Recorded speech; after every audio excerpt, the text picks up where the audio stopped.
बिस्मिल्लाहिर्रहमानिर्रहीम। अस्सलाम वालेकुम नाज़रीन। और जब तेरे रब ने फरिश्तों से कहा, बेशक मैं ज़मीन में एक जानशीन बनाने वाला हूँ, उन्होंने कहा, क्या तू इसमें उसको बनाएगा जो इसमें फसाद करेगा और बहुत सा खून बहाएगा। और हम तेरी तारीफ के साथ हर ऐब से पाक होना बयान करते हैं और तेरी पाकीज़गी बयान करते हैं। फरमाया, बेशक मैं वो जानता हूँ जो तुम नहीं जानते। ये हज़रत आदम अलैहिस्सलाम और फरिश्तों के दरमियान होने वाला मुकालमा है जिसको कुरान पाक में बयान किया गया। अल्लाह ताला ने इंसान को अपनी इबादत के लिए पैदा किया, लेकिन उसने ज़मीन में फितना और फसाद फैलाया। नाहक कत्ल की बुनियाद हज़रत आदम अलैहिस्सलाम के बेटे काबिल ने अपने भाई को कत्ल करके रखी। नाज़रीन, काबिल और हाबिल का किस्सा अल्लाह ताला ने कुरान मजीद में बयान फरमाया है, जिसका तर्जुमा और मफहूम यूं है, और ए मोहम्मद सल्लल्लाहु अलैहि वसल्लम, उनको आदम के दो बेटों हाबिल और काबिल के हालात जो बिल्कुल सच्चे हैं पढ़कर सुना दो कि जब इन दोनों ने कुछ न्याज़ें चढ़ाई तो एक की कुर्बानी कबूल हो गई और दूसरे की न हुई। तब काबिल हाबिल से कहने लगा कि मैं तुझे कत्ल कर दूंगा। उसने यानी हाबिल ने कहा कि खुदा परहेजगारों ही की कुर्बानी को कबूल करता है, और अगर तू मुझे कत्ल करने के लिए मुझ पर हाथ चलाएगा तो मैं तुझको कत्ल करने के लिए तुझ पर हाथ नहीं चलाऊंगा। मुझे तो खुदाए रब्बुल आलमीन से डर लगता है। मैं चाहता हूँ कि तू अपने गुनाह में भी माखूज हो और अपने गुनाह में भी अहले दोज़ख में हो, और जालिमों की यही सज़ा है। मगर उसके नफ्स ने उसको भाई के कत्ल ही की तरगीब दी तो उसने उसे कत्ल कर दिया और खसारा उठाने वालों में हो गया। अब खुदा ने एक कौवा भेजा जो जमीन कुरेदने लगा ताकि उसे दिखाए कि अपने भाई की लाश क्यों कर छुपाए। कहने लगा, मुझसे इतना भी ना हो सका कि इस कौवे के बराबर होता कि अपने भाई की लाश छुपा देता।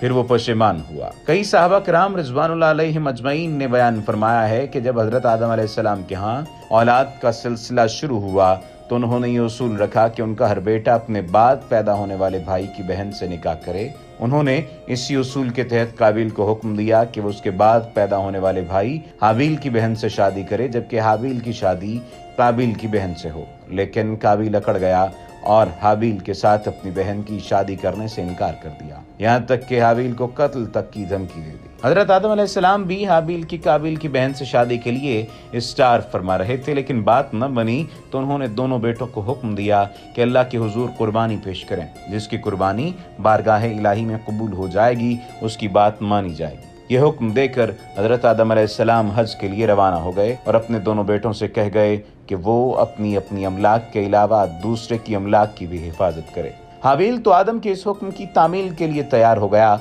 लेकिन काबिल ने इससे भी इनकार कर दिया। हालांकि इसमें फायदा उसी का था क्योंकि उसके पास बहुत ज्यादा भेड़ बकरियों के रेवड़ थे, जबकि हाबिल की मिल्कियत में सिर्फ थोड़ी सी ज़रई ज़मीन थी। जब इन दोनों भाइयों ने अपनी अपनी कुर्बानी बतौर नजराना एक साथ एक जगह पर रखी तो आसमान से एक बिजली की तरह का शोला आया और हाबिल की कुर्बानी को ले उड़ा, जिसका मतलब था कि इसकी कुर्बानी कबूल कर ली गई है। ये देखकर काबिल और ज्यादा भड़क गया और अपने भाई हाबिल को कत्ल कर दिया। बाज़ मुफस्सरीन के मुताबिक जब काबिल ने अपने भाई को कत्ल किया तो 1 साल तक पुश्त पर उसको लादे फिरता रहा।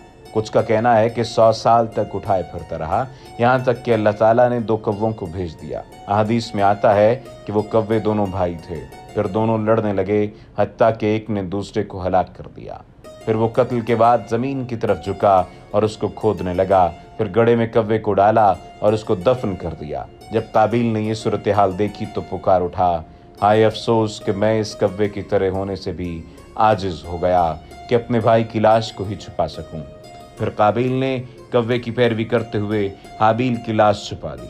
मुअर्रिखीन का इस बात पर इत्तेफाक है कि जमीन पर बनी नौ इंसान का ये पहला कत्ल था। मुजाहिद रजी अल्लाह तआला अन्हु फरमाते हैं कि काबिल को उसके किए की सजा जल्द ही मिल गई। वो इस तरह कि उसकी पिंडली उसकी रान के साथ चिमट गई और वो जहां भी फिरता उसका चेहरा भी अज़हुद उसी तरफ घूम जाता। ये अपने भाई के साथ हसद, सरकशी और गुनाह की वजह से उसको रुसवाई और अजाब मिला था।